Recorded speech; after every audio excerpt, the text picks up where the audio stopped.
a quiet welcome to Restful Historian. Today, we will embark on a journey back in time, far from the familiar echoes of ancient empires, into the verdant heart of Mesoamerica. Here, amidst dense rainforests, dramatic limestone formations, and ancient volcanic peaks, an extraordinary civilization quietly blossomed for millennia, the Maya. Unlike the centralized powers of Rome or Egypt, the Maya civilization was a vibrant mosaic of independent city-states, each a testament to human ingenuity, vying for influence and forging alliances across a vast region encompassing present-day southeastern Mexico, Guatemala, Belize, and parts of El Salvador and Honduras. This diverse geographical tapestry, from the humid lowlands dotted with sacred cenotes to the fertile Guatemalan highlands rich in precious resources, fostered a unique blend of regional identities, all interconnected by intricate trade networks and a profound understanding of their environment. For over 3 millennia, from approximately 2000 BCE until the arrival of the Spanish in the 16th century, the Maya crafted a highly sophisticated culture.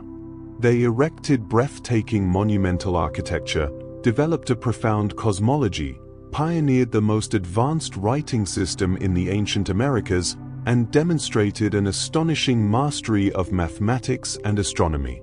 Their legacy is not merely one of ruins, but of enduring cycles of growth, transformation, and regional shifts in power, a powerful testament to human adaptation, intellectual curiosity, and an unbreakable connection to the rhythms of the cosmos.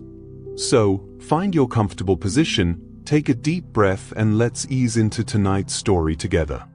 Chapter 1. The Preclassic Period, Formative Years and Early Development. Our journey now carries us back in time, even deeper into the ancient past of Mesoamerica, to explore the vital Preclassic period of the Maya civilization.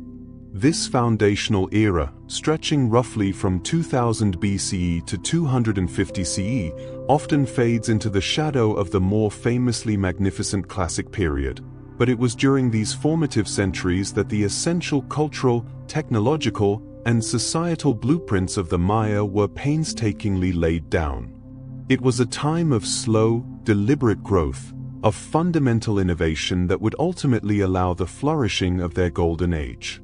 The very origins of Maya culture can be traced back to humble beginnings, with small, dispersed farming communities emerging from the rich tropical environment.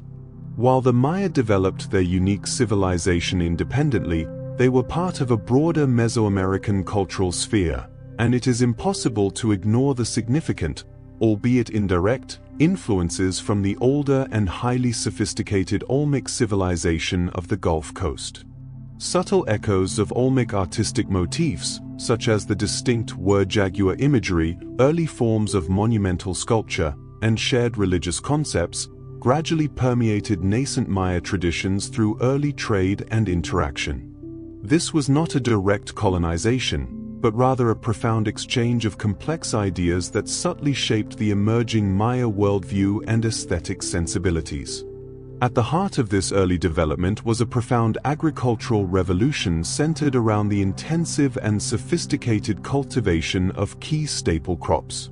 The undisputed king of these was maize, corn, which was not merely a food source but held deep spiritual significance, often personified as a benevolent deity and woven intricately into Maya cosmology. Alongside maize, beans, squash, and various root crops like manioc provided a robust and reliable diet, allowing communities to grow far beyond mere subsistence. The Maya meticulously adapted their farming techniques to the diverse landscapes. In the lush, often challenging rainforest lowlands, they mastered the milpa system, a sophisticated form of slash-and-burn agriculture where forest plots were cleared, cultivated for a few seasons with intercropping of various plants to maximize yield and soil health, and then left fallow to regenerate. In the highlands, they constructed elaborate terraces to manage water and prevent erosion on hillsides, while in swampy lowland areas, they engineered intricate systems of raised fields, bajos or chinampas, essentially creating arable land from wetlands through the construction of canals and elevated planting beds. This mastery of agricultural surplus was the essential bedrock upon which more complex social structures and monumental construction could be built. As populations grew and agricultural techniques advanced, small farming villages slowly evolved into more organized settlements.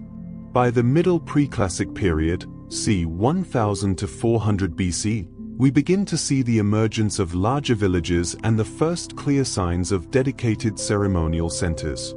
These were not yet true residential cities in the later classic sense, but rather sacred focal points for large-scale religious rituals, communal gatherings, and the rudiments of administrative functions. Imagine simple earthen mounds gradually being replaced by more elaborate plaster-covered platforms and low pyramids, signaling the nascent importance of shared religious beliefs and the slow, deliberate emergence of a specialized elite class, perhaps early shamans or chiefs, who began to organize communal labor for these public works. This period also saw the development of more elaborate trade networks, facilitating the exchange of prestige goods like obsidian for tools, jade for adornment, and cacao for ritualistic consumption. It was during the late Preclassic period, c. 400 BC, 250 CE, that the truly groundbreaking innovations began to solidify, meticulously setting the stage for the Classic period's grandeur. This era saw the first undeniable evidence of the distinctive Maya writing system, a highly complex hieroglyphic script that ingeniously combined logograms, pictures representing entire words or concepts, with syllabic signs, representing sounds that could be combined to form words. The earliest known inscriptions, dating back to this period, are found on painted murals and carved stone monuments, providing nascent glimpses into the record-keeping and historical consciousness of early Maya elites. Simultaneously, the intricate calendrical systems for which the Maya would become so famous also began to take precise shape. The Tzolk'in, a 260-day sacred almanac used for ritual divination, and the Hab, a 365-day solar calendar governing agricultural cycles, demonstrate a profound, early fascination with the cyclical nature of time. Critically, the very early calculations of the long count calendar, a linear counting of days from a mythical creation date, also began to appear, reflecting a burgeoning desire to place events within a grand historical and cosmic timeline. This late Preclassic period also witnessed the dramatic rise of truly impressive monumental architecture and the formation of truly complex, stratified societies, particularly in the northern Piton Basin. Sites like San Bartolo, for instance, dating to as early as 300 BC, reveal astonishingly detailed and vibrant murals painted on the walls of early temple structures. These murals, preserved beneath later constructions, depict intricate Maya creation myths, scenes of divine kingship, and the sacred act of bloodletting, demonstrating an early mastery of sophisticated narrative art and a fully developed cosmological understanding long before the Classic era. The colors were rich, the figures dynamic, and the theological depth already profound. Even more colossal was El Mirador, which by 150 BCE had transformed into one of the largest and most densely populated cities in the ancient world, potentially housing hundreds of thousands.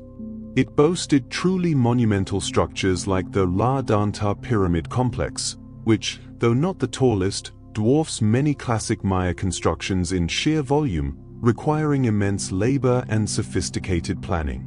These early builders mastered the use of sarskab, a type of white limestone mortar, to create incredibly durable and visually stunning constructions.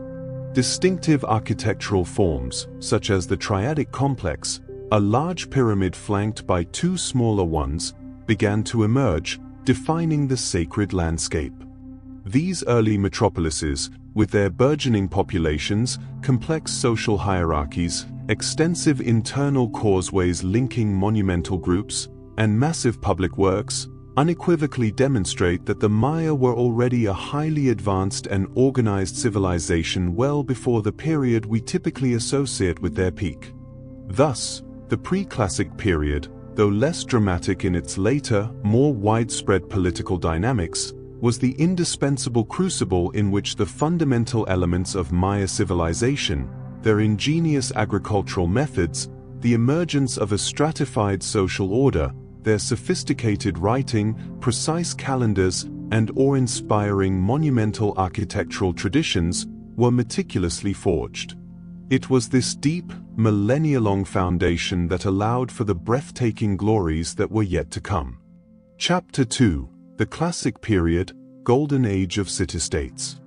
Our tranquil journey now carries us with renewed depth into the very heart of Maya achievement, the Classic Period, an epoch spanning approximately from 250 CE to 900 CE. This was, without question, the undisputed zenith of Maya civilization, a breathtaking blossoming of culture, intellect, and societal complexity. During these centuries, the foundational seeds meticulously planted in the Preclassic period came to spectacular fruition.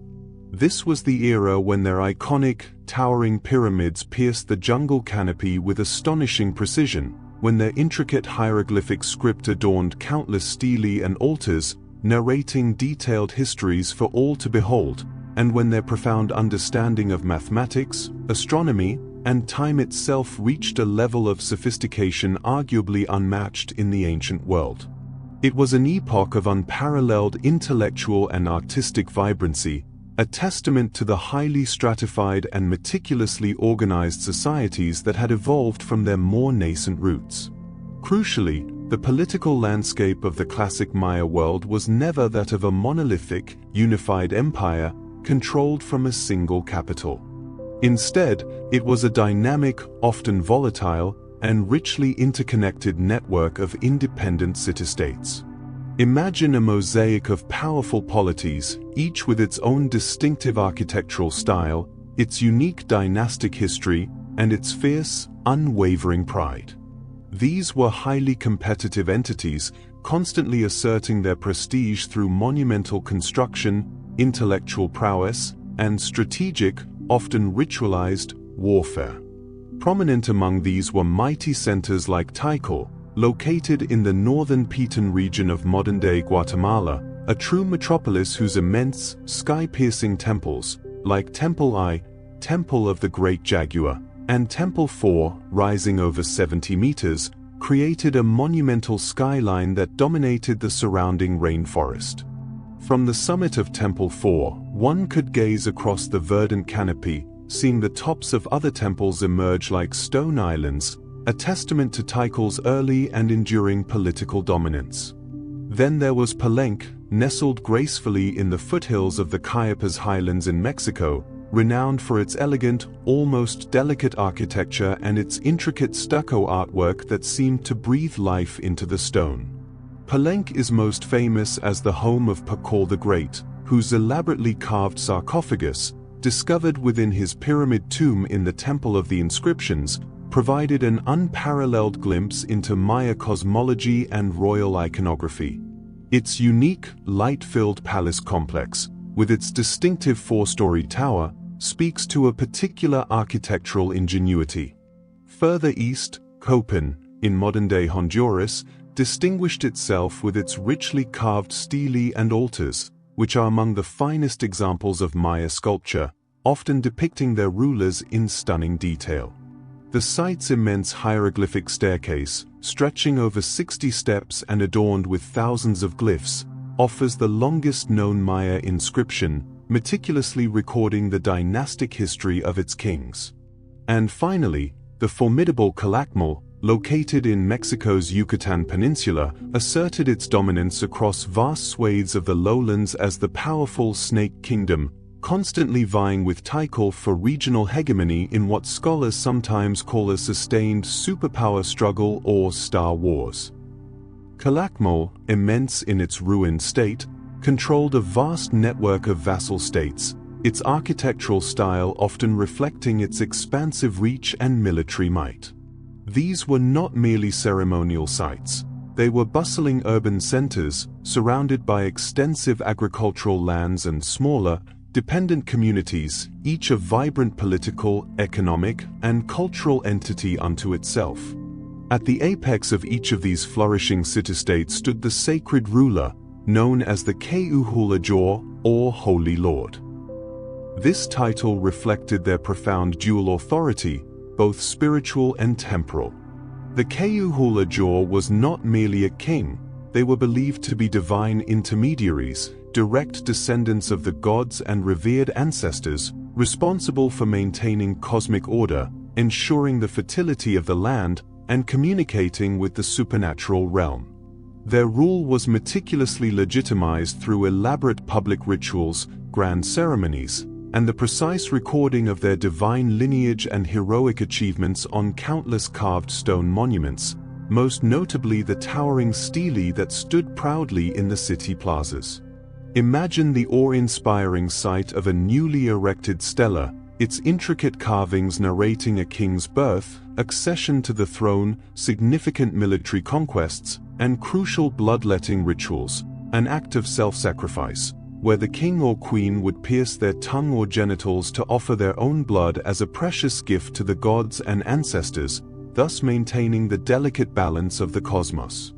These public spectacles and monumental displays powerfully reinforced the ruler's sacred connection to the divine and his indispensable role in the well-being of his people.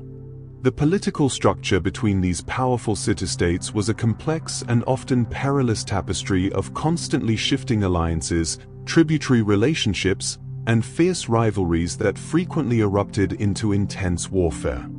While some conflicts were undoubtedly driven by economic motives, such as control over vital trade routes for jade, obsidian, or cacao, or the acquisition of fertile lands, much of the classic Maya warfare appears to have been highly ritualized.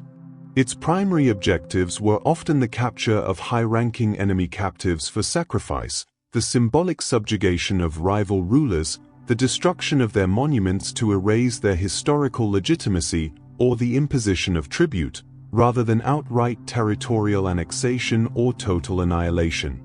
Imagine armies, adorned with elaborate feathered costumes, jade ornaments, and formidable wooden shields, clashing in the dense jungle, employing weapons like the atlatl, spear thrower, thrusting spears, and obsidian-edged clubs.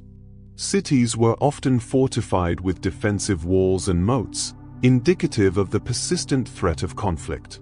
This dynamic interplay of cooperation and competition, of grand alliances and sudden betrayals, defined the political ebb and flow of the classic period, shaping the relentless rise and dramatic fall of various regional powers across the lowlands. Beneath the ruling elite and the specialized priestly class, the vast majority of the population were commoners, the backbone of Maya society. These were the skilled farmers, diligent artisans, and tireless laborers whose daily work sustained the grandeur and intellectual achievements of the Maya cities. Their homes, typically simple, perishable structures made of wattle and daub with thatched roofs, were often clustered in residential compounds around the urban core or dispersed across the surrounding agricultural lands in extended family units. They cultivated the staple crops of maize, beans, and squash, supplementing their diet with chili peppers, various fruits, and wild game, using ingenious techniques like the milpa system and raised fields to coax sustenance from the fertile, yet demanding, rainforest environment. Commoners also contributed their essential labor to the massive public works projects, the construction of the very pyramids, temples, palaces, and causeways that define classic Maya archaeology, often as a form of labor tax or civic duty. Imagine the rhythmic thud of stone being shaped, the collective effort of thousands hauling materials, all directed by the elite, in a testament to the extraordinary organizational power of Maya rulers. While their lives were often arduous, marked by the cyclical demands of agriculture, they were integral participants in the vibrant religious festivals, witnessed the grand ceremonies of their divine rulers, and played an indispensable role in the intricate social stratification that supported the sophisticated achievements of the classic period. Their local religious practices, distinct from the grand state rituals but equally important, continued their profound connection to the land and its cycles. Thus, this extended exploration of the classic period reveals a world of sophisticated, independent city-states, each commanded by a sacred king who served as a vital link between the human and divine realms. These polities were engaged in a complex, often ritualized, dance of politics and warfare, all meticulously sustained by the diligent work and communal efforts of its vast common populace. It was within this vibrant, stratified, and politically dynamic society that the breathtaking intellectual and artistic achievements of the Maya would fully blossom, shaping a unique and awe-inspiring civilization. Chapter 3: Classic Period Achievements: Writing, Calendars, Astronomy, Math. Our tranquil journey now carries us into the very core of Maya genius, the realm of their unparalleled intellectual achievements during the classic period. It was within this era that the Maya refined and perfected systems of knowledge that stand as some of the most sophisticated accomplishments in the entire ancient world, truly revealing a civilization profoundly obsessed with precision, the intricate nature of cyclical time, and the profound, divinely ordered structure of the universe itself. These were not merely academic pursuits. They were deeply interwoven with their spiritual beliefs, their political legitimacy, and the very fabric of their daily existence. Foremost among these crowning achievements was their highly sophisticated writing system, by far the most advanced and fully developed script in the ancient Americas. This was not a simple pictographic script, where symbols merely represented objects. Rather, it was a true hieroglyphic writing system of extraordinary complexity and elegance, combining two fundamental components: logograms, symbols representing entire words or concepts, much like our dollar symbol for dollar, and syllabic signs, which represented sounds, consonant-vowel pairs, that could be combined phonetically to spell out words. Imagine a complex, multi-layered puzzle of intricate glyphs, each a tiny piece of art in itself, meticulously carved onto towering stone stelae, elaborate altars, and palace walls. These enduring inscriptions were also painted onto fragile codices, books made from long strips of bark paper, meticulously prepared with a plaster-like coating and folded like an accordion, as well as on ceramics, carved bone, shells, and even stucco facades. These diverse inscriptions served as permanent and highly detailed records of dynastic history, royal genealogies, significant military conquests, elaborate ritual performances, and precise astronomical observations, providing an invaluable, direct window into their complex worldview and historical narratives. For centuries, this mesmerizing script remained a tantalizing mystery to scholars after the Spanish conquest largely destroyed the knowledge of how to read it. However, through remarkable breakthroughs in the latter half of the 20th century, particularly initiated by the Russian linguist Yuri Norizov's identification of its syllabic components and then profoundly advanced by the art historian Tatiana Proskuryakov's brilliant insight that the glyphs on classic stelae recorded real, historical dynastic sequences, not just abstract astronomical events. The Maya script has been largely deciphered. We now understand that it was written in columns, typically read from left to right and top to bottom, with pairs of columns read simultaneously, creating a fascinating, almost rhythmic, process of intellectual unraveling. The ability to directly read these ancient texts has utterly revolutionized our understanding of Maya civilization, transforming silent, enigmatic ruins into vibrant, living histories populated by specific kings, queens, and historical events. Intrinsically linked to their writing, and equally astonishing, was the Maya's profound preoccupation with time and their mastery of highly precise and intricate calendrical systems. They simultaneously employed several interlocking calendars, each serving a distinct purpose and reflecting a deep, cyclical understanding of time that differed fundamentally from linear Western perceptions.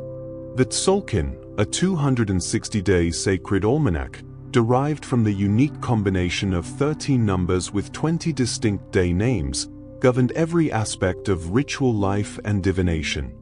Imagine the priests, acting as specialized diviners, meticulously consulting this sacred calendar to determine auspicious days for ceremonies, the planting of vital crops, the initiation of warfare, or even the naming of children. It was the very spiritual heartbeat of Maya life, guiding personal destinies and communal activities. Running concurrently with the Tzolk'in was the Hab, a 365-day solar calendar, remarkably similar in length to our own. This calendar, composed of 18 months of 20 days each, plus a final, shorter period of 5 unlucky days known as the Waib, regulated agricultural cycles, major festivals, and secular events. These two calendars intermeshed seamlessly to form the calendar round, a larger cycle of 52 Habyas, or 18,980 days, after which a particular combination of Tzolk'in and Hab dates would precisely repeat. This cycle was profoundly important to the Maya, marking significant periods in human lives and collective memory, often celebrated with grand ceremonies. However, for recording vast spans of historical and astronomical time, far beyond the 52-year human lifespan, the Maya developed the truly remarkable long count calendar. This system, unlike the endlessly repeating calendar round, recorded the linear passage of days from a mythical creation date, August 11, 3114 BCE, in our Gregorian calendar. The long count operated on a base 20 vigesimal system, but with a slight modification in the third position to approximate the length of the solar year. It counted time in hierarchical units: the kin, 1 day; the uinal, 20 days; the ton, 360 days; the katan, 7,200 days; and the baktan, 144,000 days. This complex system allowed them to pinpoint specific events with astonishing precision across immense stretches of time, making their historical records incredibly detailed and utterly unique in the ancient Americas. Imagine a royal inscription not just stating an event occurred, but precisely situating it thousands of years from a cosmic beginning, reflecting a worldview deeply rooted in vast, unfolding temporal cycles. It was the ending of the 13th Baktan in 2012 that famously, and mistakenly, led to widespread modern misconceptions of a global end of the world, when in fact, for the Maya, it simply marked the completion of a grand cycle and the beginning of a new one, a moment of profound cosmic renewal. This unparalleled calendrical precision was underpinned by an equally remarkable and sophisticated understanding of mathematics. The Maya were one of only a handful of cultures in the entire world to independently develop the concept of zero, utilizing it as a crucial placeholder in their positional notation system centuries before it was widely adopted in Europe. Their numerical system was fundamentally vigesimal, meaning it was based on 20 rather than 10, a natural fit for people who counted on their fingers and toes. Numbers were represented using a simple yet elegant Dunbar notation. A single dot represented 1, a horizontal bar represented 5, and a stylized shell-like symbol denoted 0. These symbols could be combined vertically to form numbers of immense value, where the position of a symbol indicated its place value, units, 20s, 400s, 8000s, etc. Imagine complex calculations, from tracking vast astronomical periods to planning the logistics of monumental construction, performed using just these simple yet profound symbols, revealing a deep abstract understanding of numerical relationships and the efficiency of their system. This sophisticated mathematical system was not merely theoretical, it was the essential, practical tool for all their astronomical observations and calendrical calculations. Indeed, the Maya's achievements in astronomy were nothing short of breathtaking. especially considering they were accomplished without the aid of telescopes. Their priests and scribes, acting as dedicated astronomers, meticulously observed the movements of celestial bodies with extraordinary precision. They built specialized observatories within their cities, often circular structures like El Caracol at Chichén Itzá, or elevated platforms meticulously aligned with key astronomical events. They accurately tracked the cycles of the Sun, Moon, and visible planets, particularly Venus, which held immense mythological and ritual significance, often associated with warfare and specific deities. Their detailed lunar tables, found in the Dresden Codex, are accurate to within minutes over several centuries, allowing them to predict lunar eclipses. They could also predict solar eclipses with remarkable accuracy, often hundreds of years in advance. Architectural alignments within their cities frequently correspond to precise astronomical phenomena. Temples were oriented to capture specific sunrises or sunsets on solstices, equinoxes, or zenith passages, when the sun passes directly overhead. This demonstrates a deliberate and profound integration of their cosmic understanding into the very fabric of their urban planning, transforming their cities into vast, living calendars and cosmic stages for ritual. Imagine the Keuhul Ajor standing atop a pyramid during a solar zenith, his position perfectly aligned with the sun, reinforcing his divine connection to the cosmos and validating his temporal authority. These astounding intellectual achievements in writing, calendrical systems, mathematics, and astronomy were not pursued in isolation or as purely scientific endeavors in the modern sense. They were deeply, profoundly interwoven with Maya cosmology and religious worldview. The universe was seen as multilayered, with a vast, dangerous underworld, Xibalba, an earthly realm where humans resided, and a complex celestial sphere above, all connected by a sacred world tree, often depicted as the saber tree, serving as the axis mundi, a conduit for communication between realms.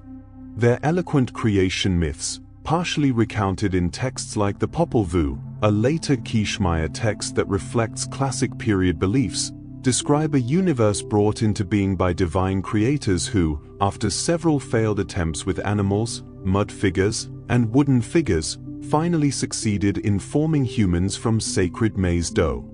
This profound connection between human life and maize, the staple crop, permeates Maya thought. The precise tracking of time and celestial movements was not simply for knowledge, it was crucial for maintaining cosmic balance, for understanding divine will as revealed in the heavens, and for ensuring the well-being and prosperity of their kingdom. The cyclical nature of their calendars reinforced their belief in a universe of constant creation, destruction, and rebirth, rather than a linear progression towards a definitive end. The universe was alive, and its motions profoundly influenced human events. Thus, the classic period reveals the Maya as not merely great builders and formidable warriors, but as profound thinkers, meticulous observers, and brilliant innovators, whose intellectual endeavors were a direct and inseparable expression of their spiritual quest to understand their place within a vast, intricate, cyclical, and divinely ordered cosmos. Their brilliance continues to illuminate our understanding of the diverse pinnacles of human achievement. Chapter 4.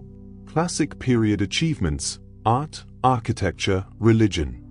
Let us now explore the astonishing artistic, architectural, and spiritual landscape of the classic Maya.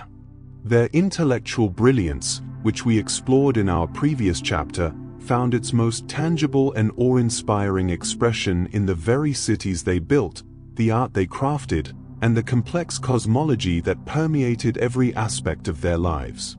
These were not merely structures or images, they were sacred conduits, narratives carved in stone, and manifestations of a profound connection between the human and divine realms. The architecture of the classic Maya stands as one of their most enduring and recognizable achievements.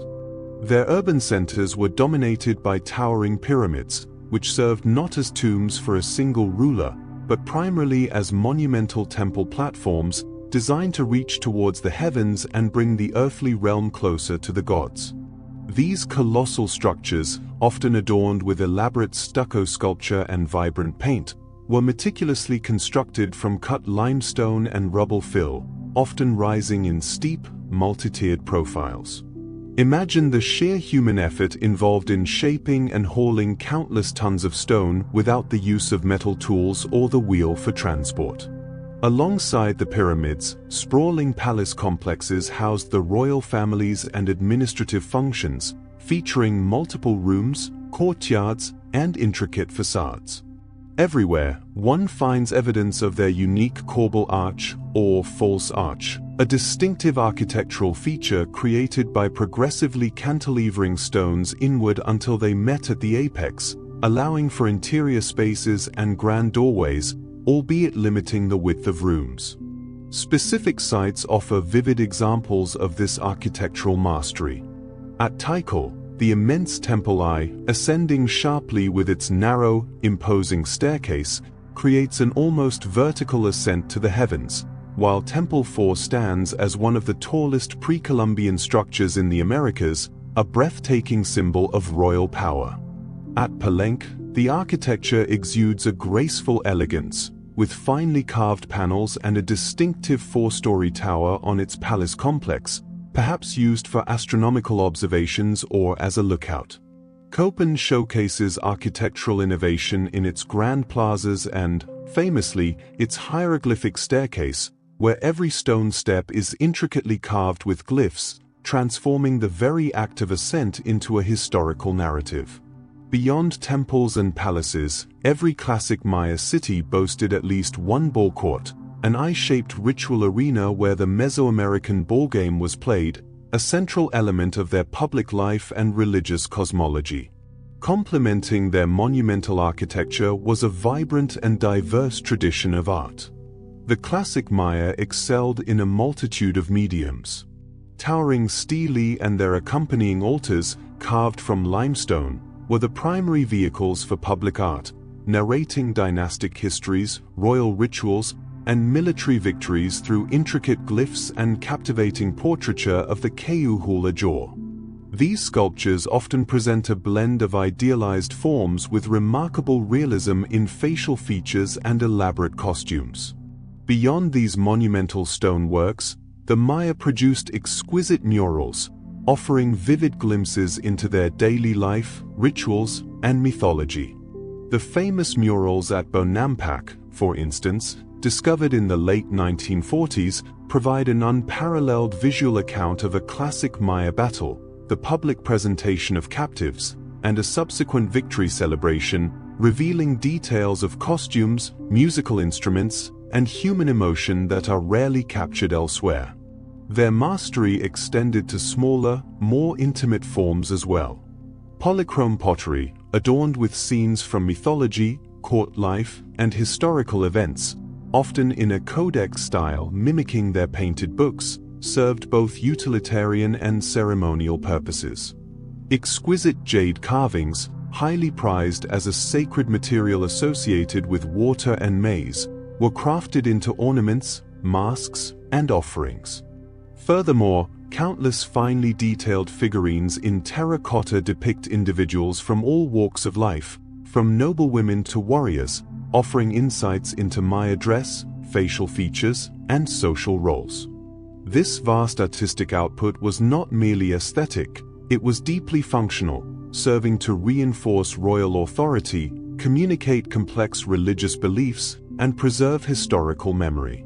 At the very core of classic Maya life was a rich and complex religion that permeated every aspect of their existence.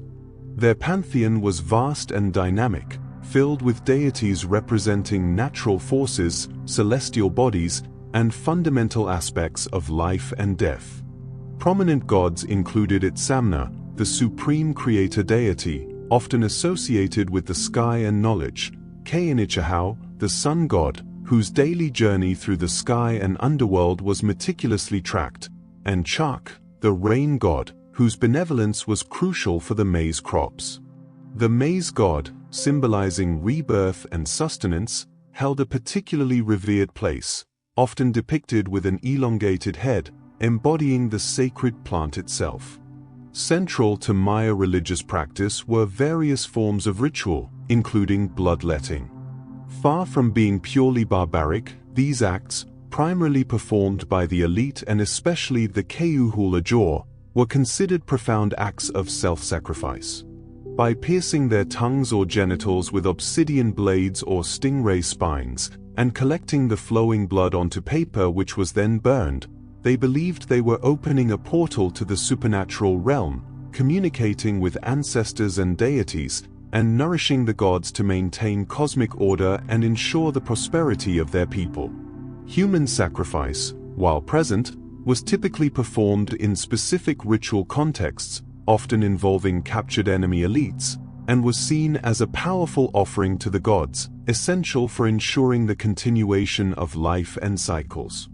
The Maya worldview encompassed a multilayered cosmos, with a vibrant underworld known as Xibalba, populated by fearsome lords, and a celestial realm. Their creation myths, as partially recounted in the later Popol Vuh, described a universe brought into being by divine creators who fashioned humans from maize dough, reinforcing the sacred connection between humanity, agriculture, and the divine. The ball game, played on specially constructed eye-shaped courts found in virtually every Maya city, was far more than a sport. It was a deeply ritualistic and cosmological event. Depicted in art and referenced in mythology, it reenacted the cosmic struggle between forces of light and darkness, often concluding with the sacrifice of the losing team's captain, or sometimes the entire team, symbolizing the sacrifice necessary for the sun's rebirth or the continuation of life.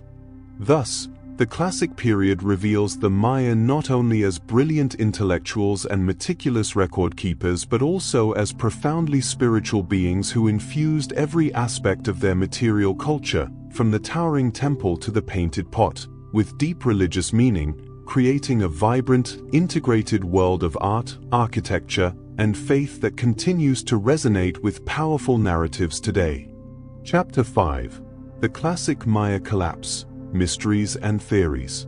Beginning around 800 CE and extending into the early 10th century, many of the once vibrant, towering cities in the southern Maya lowlands, the very heartland of their classic achievements, including iconic centers like Tikal, Palenque, Copan, Dos Pillars, and Calakmul, experienced a rapid, pervasive, and profound decline. Monumental construction, which had defined the classic period's grandiosity, largely ceased across vast regions. Royal dynasties, whose intricate genealogies and exploits had been meticulously carved on stone monuments for centuries, abruptly vanished from the historical record, and sprawling urban centers, once teeming with tens of thousands of inhabitants, were systematically abandoned, gradually to be reabsorbed by the relentless, encroaching embrace of the tropical rainforest. Yet, it is crucial, from the very outset of this discussion, to understand that this was not a sudden, monolithic catastrophe that obliterated the entire Maya civilization from the face of the earth. The Maya people themselves did not simply vanish into thin air. Rather, it was a complex, protracted, and regionally varied process of profound political, environmental, and societal reorganization, primarily affecting the southern lowlands, while Maya culture in other regions, particularly the northern Yucatan Peninsula, managed not only to adapt but, in many cases, to transform and even to flourish during the subsequent Postclassic era. For decades, scholars from various disciplines, archaeologists, epigraphers, paleoclimatologists, and environmental scientists, have grappled with the precise causes of this multifaceted collapse, proposing numerous theories and engaging in robust, ongoing debates. While earlier research often sought a single, overarching culprit, it is now widely accepted that no solitary factor was solely responsible. Instead, it was almost certainly a catastrophic complex interplay of environmental, social, political, and economic stresses that converged over time to create a perfect storm of instability. ultimately pushing the fragile and interdependent balance of classic Maya society beyond its critical breaking point.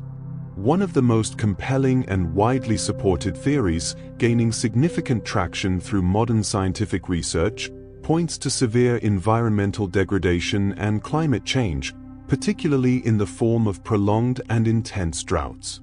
The classic period Maya had sustained remarkably massive populations, estimated to be millions across the lowlands, through intensive agricultural practices, pushing the very limits of their delicate tropical environment.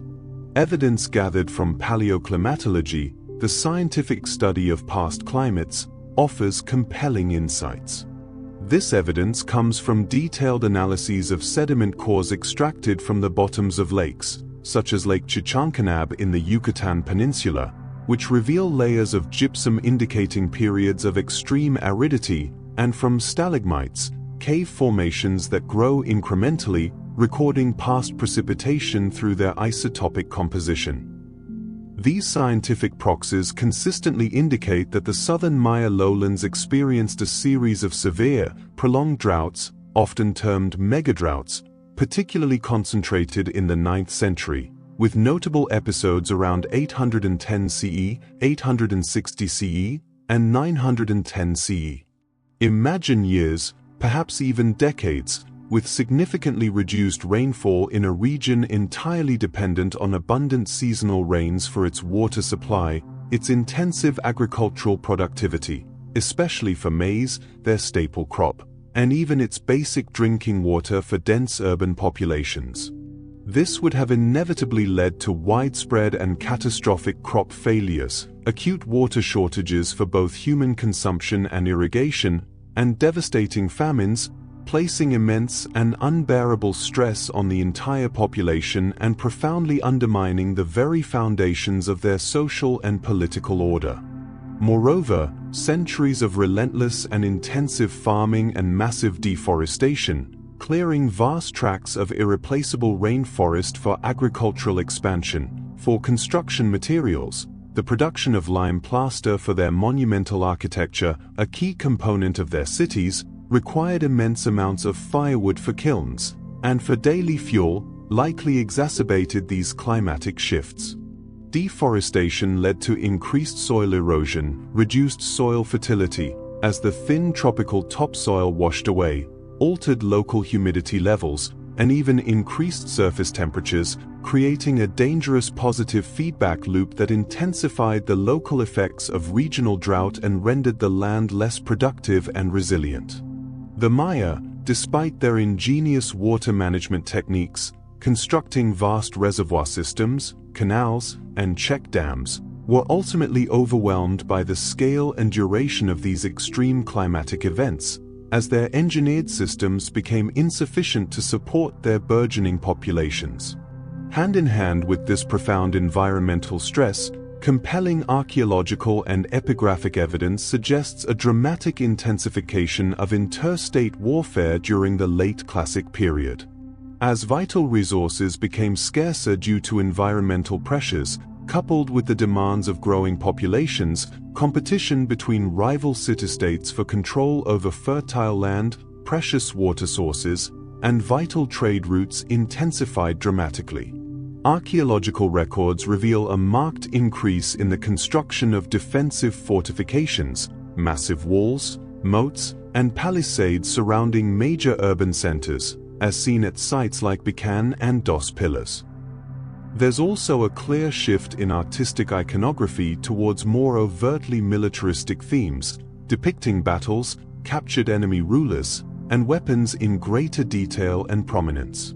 Crucially, textual evidence from the deciphered glyphs reveals a surge in records of devastating Star Wars events, often interpreted as large-scale, decisive military campaigns tied to astronomical occurrences, where one major city would decisively defeat and humiliate another, leading to the sacking of cities, the capture and sacrifice of enemy royalty, and the disruption of entire regional power structures. The inscription on Stela 3 at Dos Pillars, for example, explicitly mentions military actions.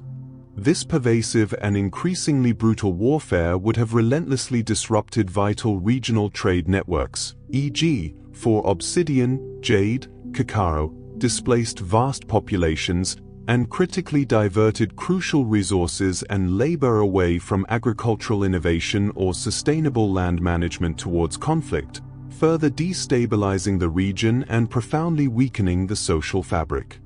Evidence of mass burials, unburied bodies, and widespread burning of structures in late Classic sites grimly underscore the human cost of this escalating violence. Furthermore, the Maya lowlands likely experienced overpopulation relative to the carrying capacity of their environment, especially given the technological limits of their agricultural systems.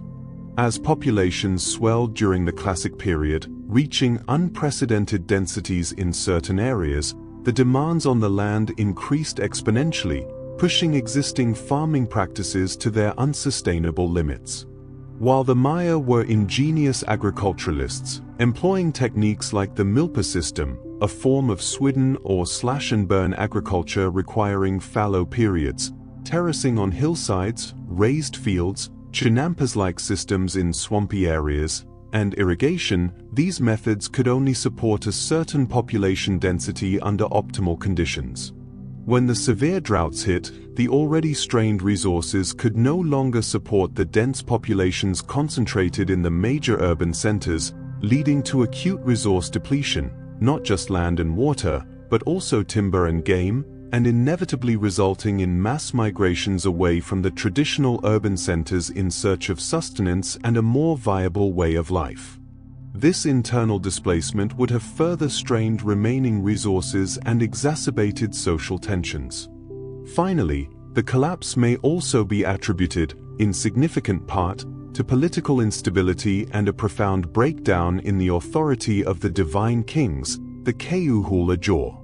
In a society where the ruler was seen as the crucial intermediary between humans and the gods, whose divine ancestry and ritual performances were believed to ensure cosmic order, agricultural fertility, and the overall well-being of the land and its people, prolonged drought, devastating famine, and incessant warfare would have directly undermined this sacred legitimacy.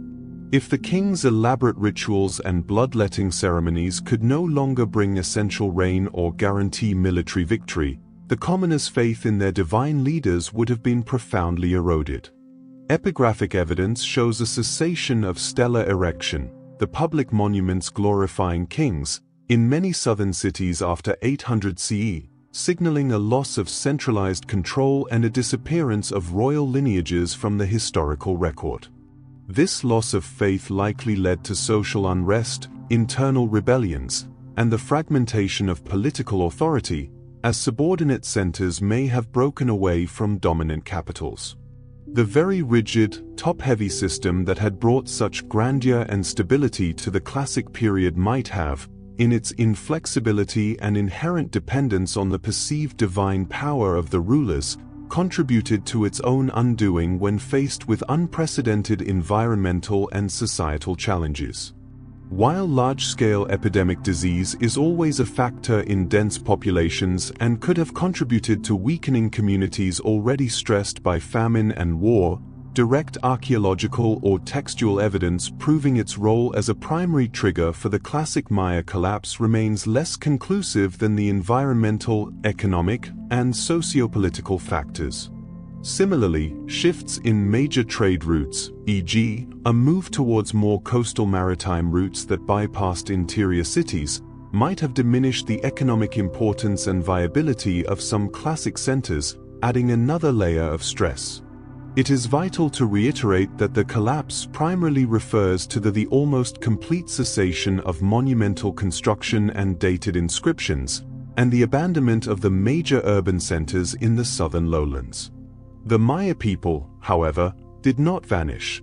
They simply decentralized, migrated to other regions, often to the more resilient northern Yucatan Peninsula, or into more dispersed, rural settlements, adapted their lifestyles to smaller, less centralized communities, and continued to exist, albeit in a profoundly transformed social and political landscape. The knowledge of their writing, their complex calendrical systems, and their astronomical insights persisted among surviving scribes and elites, albeit in a more fragmented and less publicly displayed form. Indeed, many Maya cities in the northern Yucatan Peninsula, such as Chichen Itza and Uxmal, not only survived this period of southern decline but actually thrived and reached their own peaks of power and influence in the subsequent Postclassic era, demonstrating the remarkable resilience and adaptability of Maya culture, even in the face of immense and prolonged upheaval. The classic Maya collapse, therefore, serves as a poignant and cautionary historical lesson, reminding us of the delicate and intricate balance between human societies and their environment, and the complex interplay of internal and external factors that can lead to profound societal transformation and the decline of even the most advanced civilizations. It remains a compelling mystery that continues to inspire ongoing research, constantly revealing new layers of understanding about this magnificent and complex civilization and its enduring legacy. Chapter 6: The Postclassic Period, Northern Resurgence and Transformation. Our tranquil exploration now carries us from the hauntingly quiet, abandoned cities of the southern lowlands to the dynamic and remarkably resilient centers of the Postclassic period, an era spanning roughly from 900 CE until the momentous arrival of the Spanish in the early 16th century. This was not a time of absolute collapse or a cessation of Maya civilization across the board. Rather, it was a profound geographical and socio-political shift and adaptation, demonstrating the enduring spirit and remarkable cultural plasticity of this civilization. While the grand dynastic traditions of the classic southern cities faded into the jungle's embrace, Maya culture did not merely survive. It continued to evolve, transform, and indeed, flourish, particularly across the drier, limestone-rich expanse of the northern Yucatan Peninsula, presenting a complex tapestry of innovation and enduring heritage. This post-classic era witnessed a decisive shift in both political power and population density away from the old classic heartland. Scholars hypothesize that the northern regions, with their distinct ecological characteristics, including a drier climate and different hydrological systems, reliance on cenotes rather than seasonal rivers, might have been less severely impacted by the prolonged droughts that crippled the south. Furthermore, existing northern Maya communities, with their established trade networks, were perhaps better positioned for continued growth and adaptation. This period also potentially saw new waves of people, including influential merchant groups, arriving and influencing the region, adding to its dynamic character. Here, new major urban centers rose to unprecedented prominence, adopting distinct architectural styles, political structures, and evolving religious emphases. Foremost among these were the successive powers of Chichen Itza, Uxmal, and later, Mayapan. These cities, though still undeniably Maya in their core identity, exhibited a character distinct from their classic predecessors, reflecting a fascinating blend of indigenous innovation and significant external influences from central Mexico. Chichen Itza, during its ascendancy, roughly 900–1200 CE, became the dominant power in the northern Yucatan, a sprawling and cosmopolitan metropolis that stands as a monumental testament to this period of intense cultural syncretism. Its architecture is a fascinating blend of traditional Maya elements with strong stylistic affinities to central Mexican cultures, particularly the Toltec. Structures like El Castillo, the iconic pyramid dedicated to Kukulkan, the Maya feathered serpent deity, equivalent to the central Mexican Quetzalcoatl, exemplify this fusion. This structure is not just a temple, it's a monumental calendar and astronomical observatory. Its 9 terraces represent the 9 levels of the underworld, while its 4 staircases, each with 91 steps, culminate with a final platform to some 365, mirroring the days in a solar year. During the spring and autumn equinoxes, the sun's angle creates a breathtaking optical illusion, where the shadow of the pyramid's corner descends the northern staircase, forming the undulating body of a serpent that joins a colossal feathered serpent head carved at its base, a clear homage to Kukulkan Quetzalcoatl. The vast Great Bulquart at Chichén Itzá, the largest in Mesoamerica at 168 meters in length, is famed not only for its immense scale and remarkable acoustics but also for its vivid bas-relief carvings on the inner walls depicting ballplayers in action, often culminating in scenes of ritual decapitation, highlighting the game's profound ties to cosmology, sacrifice, and warfare. The Temple of the Warriors, with its vast colonnaded halls and rows of carved warrior figures, further underscores a more pronounced militaristic focus and the presence of new architectural forms like the Chakmul statues, reclining figures with a bowl on their stomach, often associated with offerings to deities. These pervasive elements, such as the Tsompantli, skull rack, jaguar and eagle motifs devouring human hearts, and processional scenes of warriors, all strongly suggest significant interaction, whether through actual migration, conquest from central Mexico, specifically Tula, or widespread cultural diffusion and the deliberate adoption of powerful foreign symbols by local Maya elites. The Itzá people themselves, who rose to prominence here, may have been a mixed ethnic group, perhaps culturally sophisticated Putun Maya, or Contul Maya, merchants from the Gulf Coast with central Mexican connections, further explaining the unique cultural blend. Chichén Itzá's formidable economic power was largely due to its strategic control over vital trade routes, particularly those for salt harvested from the vast salt flats of the northern coast, the production of valuable cotton and honey, and its central role in the lucrative market for slaves. This economic leverage underpinned its political dominance, which often manifested as a form of hegemony or influence over surrounding polities, rather than direct imperial administration. A crucial spiritual component of Chichén Itzá's influence was the cenote sagrado, sacred cenote, a natural sinkhole used as a major pilgrimage site for offerings, into which vast quantities of gold, jade, pottery, and even human remains were ceremonially cast, further cementing the city's ritual and economic importance.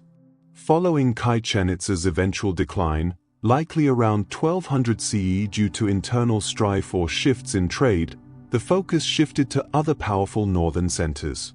Uxmal, a magnificent site celebrated for its distinctive Puuc architectural style, dominant in the western Yucatan, provides a striking contrast to Chichén Itzá's more hybrid aesthetic.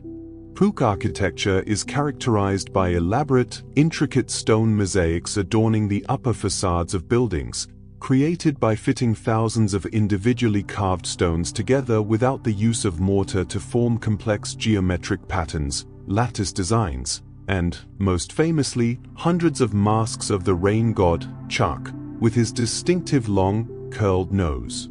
Structures like the unique, oval-shaped Pyramid of the Magician, steeped in local myth, and the exquisitely carved, over 100-meter-long Governor's Palace at Uxmal showcase a more purely Maya architectural expression of the post-classic North, with less overt central Mexican influence than Chichén Itzá, highlighting enduring regional diversity even within this period of transformation.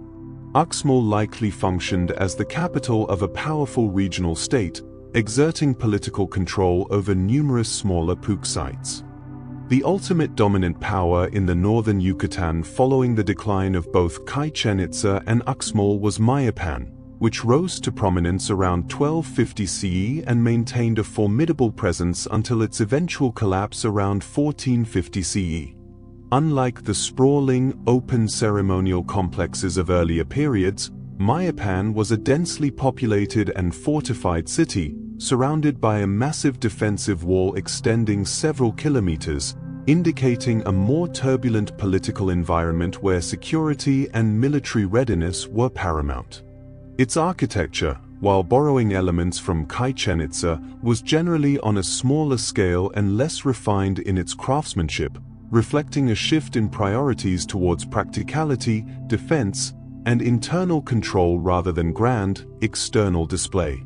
Crucially, Mayapan introduced a radical departure in political organization. Instead of a single, powerful Keuhul Ajor ruling from a centralized throne, Mayapan was governed by a joint rule or Kahub system, essentially a confederation of around 11 to 12 leading noble families or lineages, such as the Kokums, Shios, and Chels. These elite families resided within the city walls, holding collective authority, and likely governed through councils. This shift towards a more decentralized, collective leadership is reflected in the diminished emphasis on monumental stele recording individual royal deeds and a greater reliance on painted codices and other forms of written record-keeping for administrative and genealogical purposes. Mayapan's eventual decline, around 1450 CE, was largely due to internal strife and civil war among its ruling lineages, leading to a fragmented political landscape of numerous smaller, often warring Kuchkabalab, provinces or lordships, at the time of Spanish arrival. Trade continued to be a vital lifeblood of Maya civilization, but its networks and focus also evolved significantly during the Postclassic. There was a pronounced increase in maritime trade, with bustling coastal port sites like Tulum, a fortified city on a cliff overlooking the Caribbean, Cozumel, a sacred island pilgrimage and trade center, and Isla Cerritos becoming crucial hubs. Long-distance canoe routes, navigated by expert mariners, connected the Yucatan Peninsula not only with central Mexico but also with the Caribbean islands, like Cuba and Hispaniola, and down the coast of Central America, Honduras, Nicaragua, creating a vast and dynamic economic network. Commodities like salt, a highly valued staple, cotton, often processed into fine textiles, honey, beeswax, valuable dyes like cochineal, slaves, obsidian, jade, and the highly prized cacao, which often served as a form of currency, moved along these watery highways, facilitating not just economic exchange but also profound cultural diffusion and interaction. The Putun Maya, or Contol Maya, a highly influential group inhabiting the Gulf Coast region of Tabasco and Campeche, emerged as specialized and powerful merchant mariners. Their mastery of maritime navigation and their inherent bilingualism or biculturalism allowed them to act as crucial intermediaries in Mesoamerican trade, and their influence is widely believed to have played a significant role in the cultural fusion observed at sites like Chichén Itzá. Despite these dramatic transformations and external influences, the core of Maya culture demonstrated remarkable adaptation and profound persistence. The fundamental calendrical systems, the sophisticated understanding of astronomy, and the underlying spiritual beliefs continued to thrive, albeit with some regional variations and new syntheses. While the grand tradition of monumental stellar carving saw a decline in many areas, the art of painted codices, fragile bark paper books filled with astronomical tables, divinatory guides, prophecies, and historical narratives, continued to flourish. These priceless volumes, such as the Dresden, Paris, and Madrid codices, though only a handful tragically survived the Spanish destruction, served as vital repositories of knowledge, illustrating the ongoing intellectual endeavors of Maya scribes and priests. Furthermore, the people themselves, the millions of descendants of the classic Maya, continued their ingenious agricultural traditions, maintaining the vital milpa system and other sustainable practices, nurtured their deeply rooted family structures, and preserved their communal identities. This ensured that the civilization's heart beat on, even as its outward political and artistic expressions changed. The post-classic period, therefore, was not an endpoint or a decline, but a vibrant and complex chapter of profound transformation, strategic adaptation, and continued cultural flourishing, a testament to the enduring Maya spirit. It was this dynamic, resilient, and diverse Maya world, fragmented yet enduring, that would ultimately confront the arrival of the Spanish. Chapter 7: Encounter with the Spanish and Colonial Era. Now, our tranquil journey guides us to the precipice of a momentous and irrevocably transformative epoch in Maya history, the early 16th century, when the long, independent trajectory of Mesoamerican civilizations was violently intersected by the arrival of a new, formidable, and utterly alien power from across the vast Atlantic, the Spanish conquistadors. While Hernán Cortés famously, and relatively swiftly, subdued the centralized Aztec Empire in central Mexico by 1521, the conquest of the Maya lands was a far more protracted, complex, and brutally arduous process, unfolding not over years, but over nearly 2 centuries, characterized by fierce, localized resistance, immense human tragedy, and a profound reshaping of an ancient world. Initial contacts were sporadic, often tentative, and occasionally violent. As early as 1502, Christopher Columbus's fourth voyage spotted a large Maya trading canoe near present-day Honduras, laden with sophisticated goods, a fleeting glimpse of the complex societies that lay inland. Subsequent Spanish explorers, venturing along the coasts of the Yucatan Peninsula, such as Francisco Hernández de Córdoba in 1517 and Juan de Grijalva in 1518, encountered Maya trading towns and faced immediate, well-organized resistance from coastal warriors.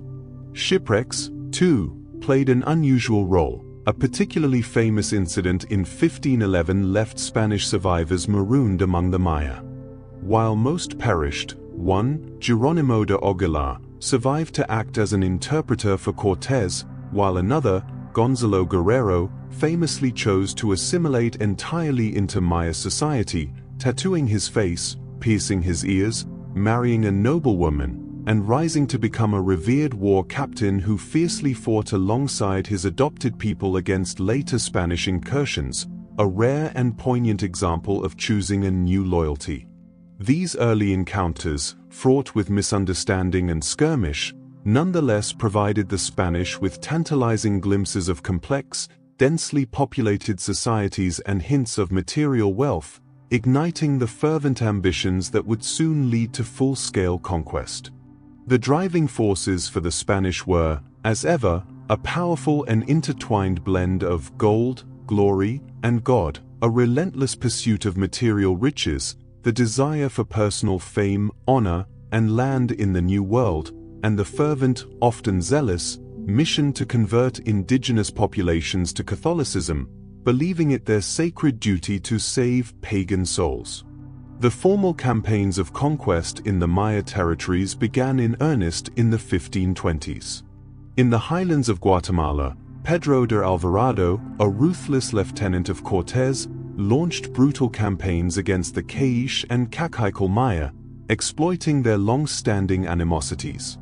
Meanwhile, in the Yucatan Peninsula, the formidable task of conquest fell primarily to the Montejo family, Francisco de Montejo el Adelantado, his son El Mozo, and his nephew El Sobrino.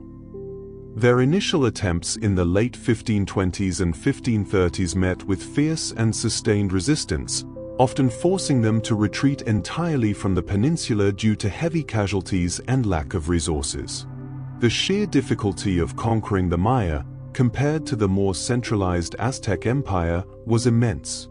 The Maya lands were, as we explored in our previous chapters, politically fragmented into numerous independent city-states and decentralized regional polities, often with deep-seated rivalries. This meant that the Spanish could not simply capture one capital or defeat one emperor to dominate the entire region.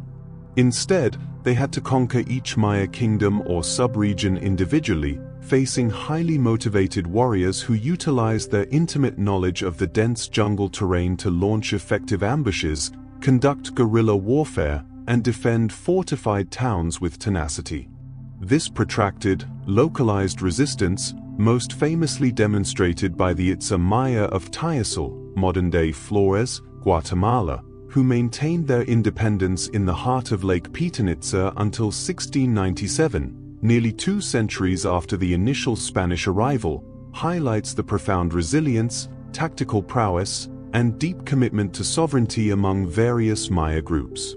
However, the Maya faced an overwhelming and ultimately insurmountable disadvantage.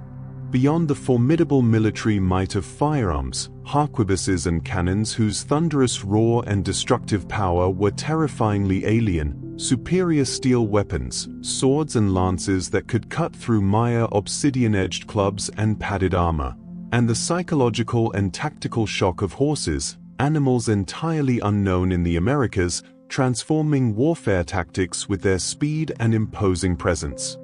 The most devastating weapon brought by the Spanish was unseen and profoundly insidious: European diseases. Smallpox, measles, influenza, typhus, and a host of other Old World pathogens, to which the indigenous populations had no natural immunity, swept through Mesoamerica in successive, horrifying waves, beginning even before direct Spanish military encounters.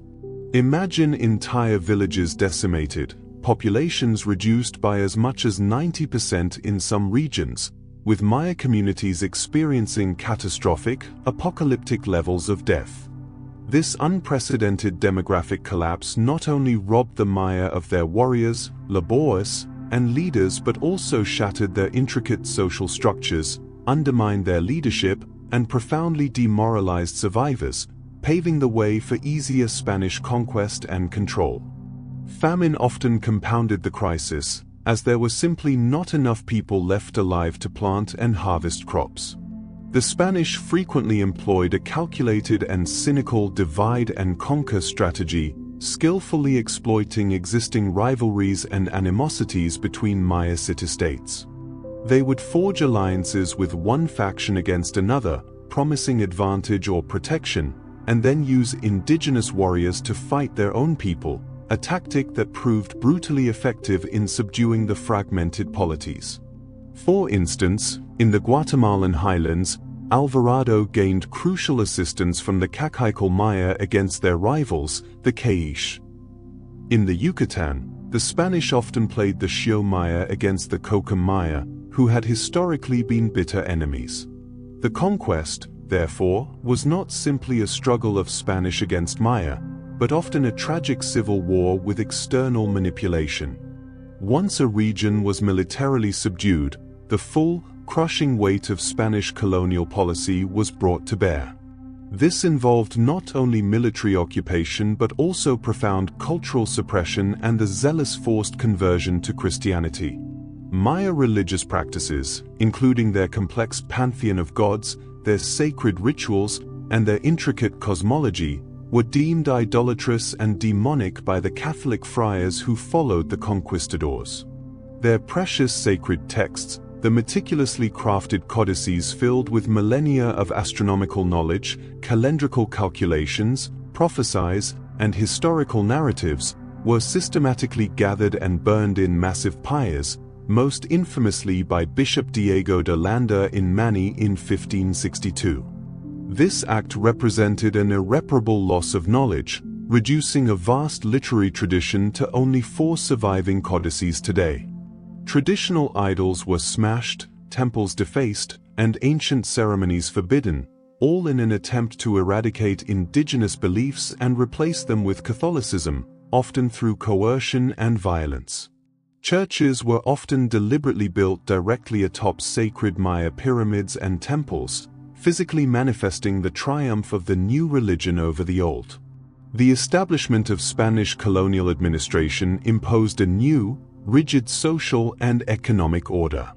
Systems like the encomienda were implemented, where vast tracts of land and the indigenous people living on them were entrusted to Spanish conquistadors and settlers.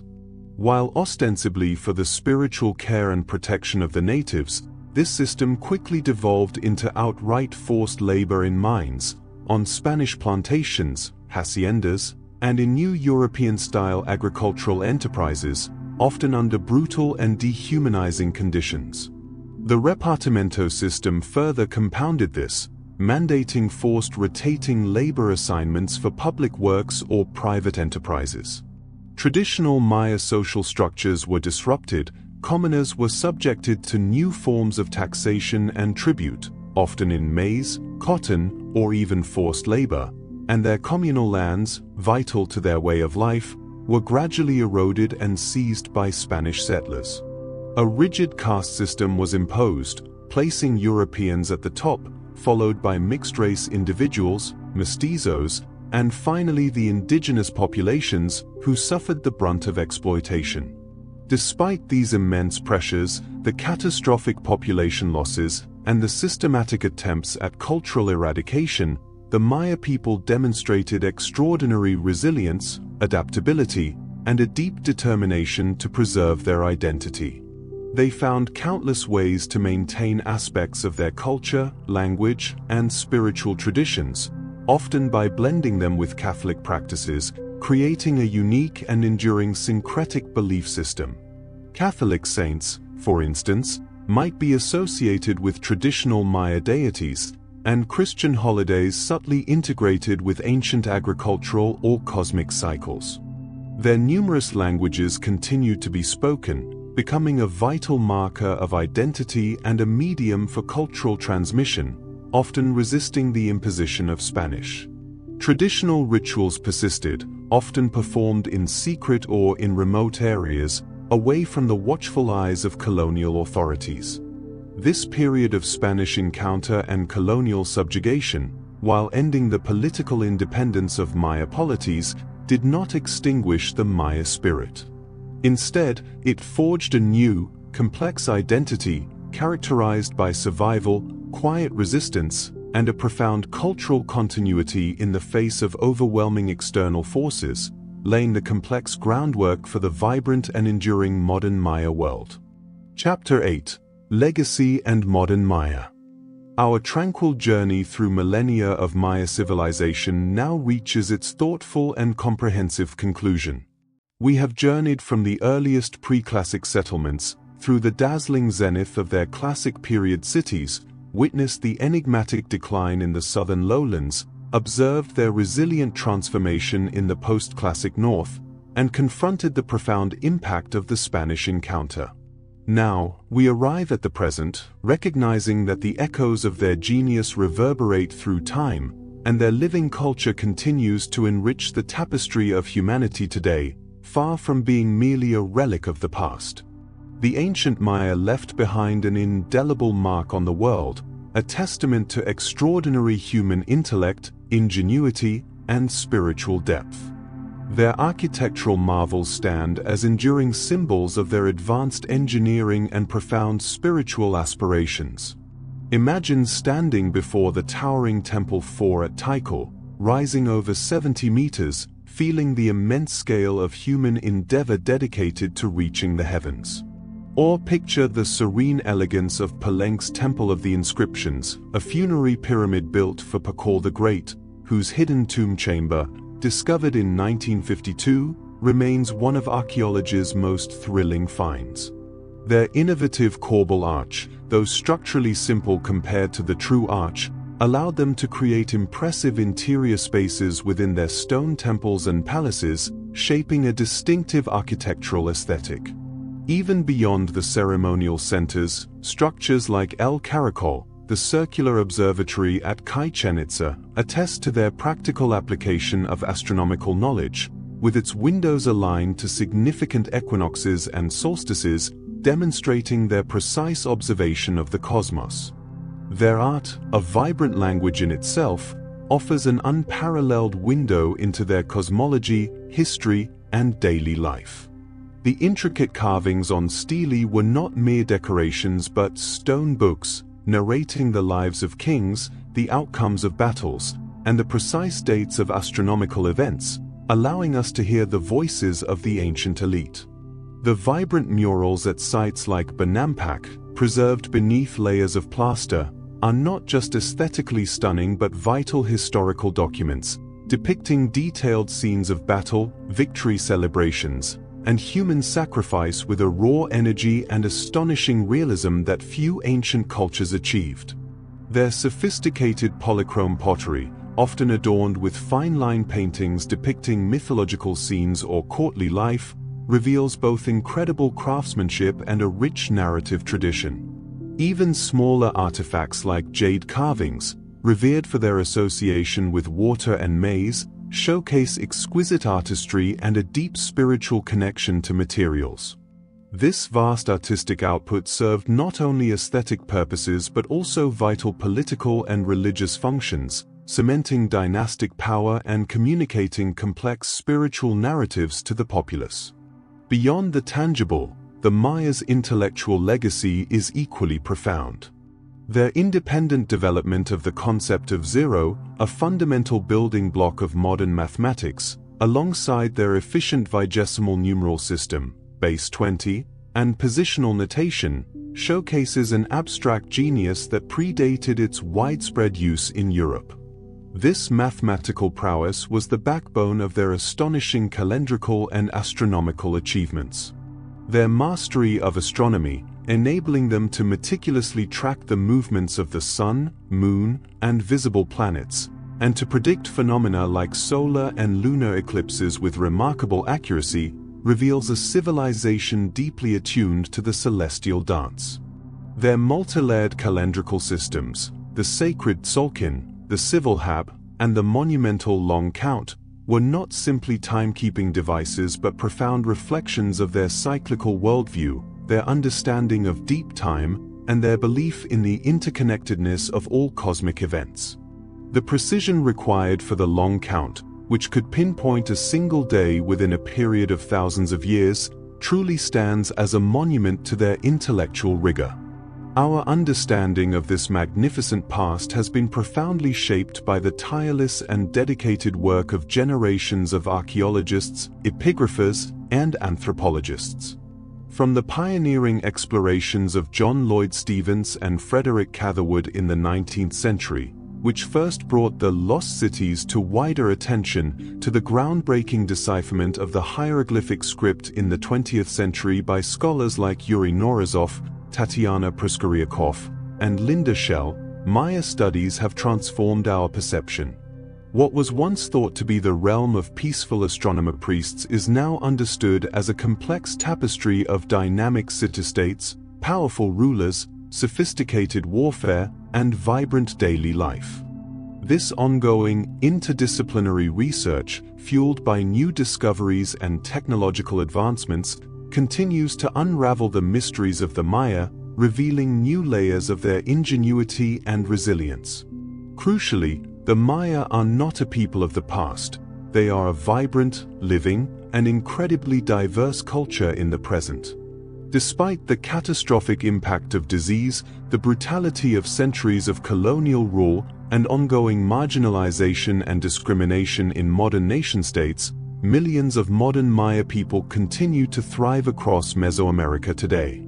Conservative estimates place their population at well over 6 million, with some scholars suggesting figures closer to 10 million, predominantly concentrated in Guatemala, the Mexican states of Yucatan, Chiapas, Campeche, and Quintana Roo, as well as parts of Belize and Honduras. They are a diverse group, speaking dozens of distinct Maya languages, such as K'iche', Kakhaikal, Mam, Tzotzil, Tzeltal, and Yucatec Maya, often called Maya Tiain, each a living testament to their linguistic heritage, carrying with them unique vocabularies, grammatical structures, and intricate oral traditions. Despite pressures from Spanish, these languages continue to be spoken at home, in markets, and in community life, often fiercely protected by cultural revitalization efforts. The cultural continuity of the Maya, despite the immense historical pressures, is a profound testament to their enduring spirit. While many traditional practices have adapted or blended with external influences, core aspects of their worldview persist. Many communities continue to observe ancient agricultural cycles, particularly around the sacred maize, often incorporating ceremonies rooted in pre-Columbian traditions. Traditional weaving techniques, passed down from mother to daughter for centuries, continue to produce intricate textiles whose patterns and colors often encode ancient cosmological symbols and community identities. Pottery traditions, vibrant folk art, and sophisticated traditional medicine, practiced by herbalists and shamans who hold vast knowledge of the rainforest's bounty, endure as vital elements of daily life. Even in their spiritual practices, a deep syncretism is evident. Catholic saints are often seen as masks for ancient deities. Christian holidays are interwoven with pre-Columbian agricultural or cosmic cycles, and traditional Maya spiritual leaders continue to perform ancient rituals, sometimes openly in community celebrations, sometimes in more secluded sacred sites, demonstrating a profound, unbroken connection to their ancestral ways and the natural world. This blend is not a loss of culture, but a dynamic adaptation. Furthermore, the Maya's social structures, particularly the importance of family, kinship networks, and communal land ownership, have shown remarkable resilience against centuries of attempts to individualize and privatize. In recent decades, modern Maya people have also found an increasingly powerful political voice, advocating for land rights, cultural preservation, bilingual education, and greater autonomy within their respective nation-states. Their struggles against poverty, discrimination, and political violence, particularly during the Guatemalan Civil War, highlight their immense capacity for endurance and their unwavering determination to preserve their identity and heritage. The history of the Maya civilization holds profound relevance for us today. Their story offers powerful lessons on sustainability and the delicate balance between human societies and their environment. The classic collapse, with its complex interplay of deforestation, water management challenges, and population pressures exacerbated by climate change, serves as a poignant and urgent reminder of the potential consequences of pushing ecological limits. Their ability to develop such sophisticated knowledge systems in relative isolation, their deep reverence for cycles of time, and their intricate understanding of the cosmos inspire awe and remind us of the diverse paths human ingenuity can take. The enduring resilience of the Maya people, their ability to survive genocide, cultural suppression, and ongoing discrimination, is a testament to the strength of the human spirit and the transformative power of cultural continuity. They are not a lost civilization but a living testament to human persistence, offering invaluable indigenous knowledge, particularly concerning ecological wisdom and medicinal practices, that holds increasing value for contemporary global challenges. As we bring our comprehensive, 9-chapter journey through the Maya civilization to a close here at Restful Historian, we are left not with a static image of a vanished people, but with a dynamic and multifaceted understanding of a culture that built monumental cities, gazed upon the stars with profound insight, recorded its history in elegant glyphs, endured through profound adversity, and ultimately continues to thrive. The enduring legacy of the Maya is not merely found in their magnificent ruins, but most importantly, in the millions of vibrant people who carry their traditions, languages, and spirit forward into the future, forever enriching the grand narrative of human civilization.